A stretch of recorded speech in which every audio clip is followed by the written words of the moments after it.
Culture and the Meaning of Words, by T.C.A.T. Hauser, www.trcb.me/tcat.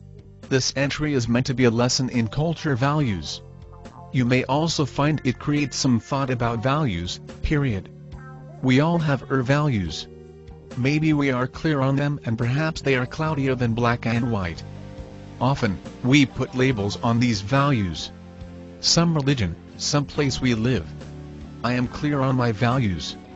I am an American hippie, male, full stop. Of course I don't know what judgments you have from that classification. I know what it means to me. It means I value and prefer the paths of peace over violence, love as opposed to hate and understanding if not personally agreeing. Recently another person that I value highly and for a long time period was informing me of a positive event. I responded with, "That's great shit." The receiver of this positive note informed me they did not see anything read about shit, overall. Your article could be in this broadcast. Visit trcb.com to find out how. That was a surprise to me. And it got me thinking about how the meanings of words a sender of information may intend can be taken in a completely different context. Not long ago, I was leading a breakout session for Small Business Nation. I opened like this. Raise your hand if you know Harry. Okay, thanks. Now raise your hand if you know B. Thanks. Now everyone put your hands down, and only raise your own if you know both of them. Okay, great. Now keep your hand up if you just met them at this conference. Oh wow. Thank you. To those who have your hands up now, I'm sorry. I forgot total you. I invited a guest to be among us. That would be Moses. I invited him to be with us in a metaphysical way today. Now I suppose you cannot see him because he just fell off of his chair and onto the floor. Because in his world and language, those with your hands in the air just publicly admitted the two had just met this male and female here at this conference.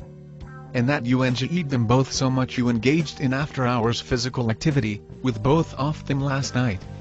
Oh shit. I have been doing considerable research on that word the past few days. It turns out that in the US on Western Canada, the word shit has become a variable, such as X in math, or foo in computer programming. It is far more flexible than tough because it can be used for as a variable for physical things, in addition to the expression of emotions. No shit. Asking about, our fluid language adopted this new variable somewhere about 1962.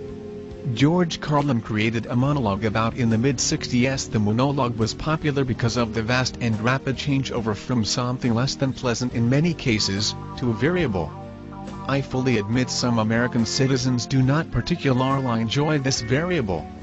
I only have to look as far as some of my own siblings to realize this. To that I say, tough shit.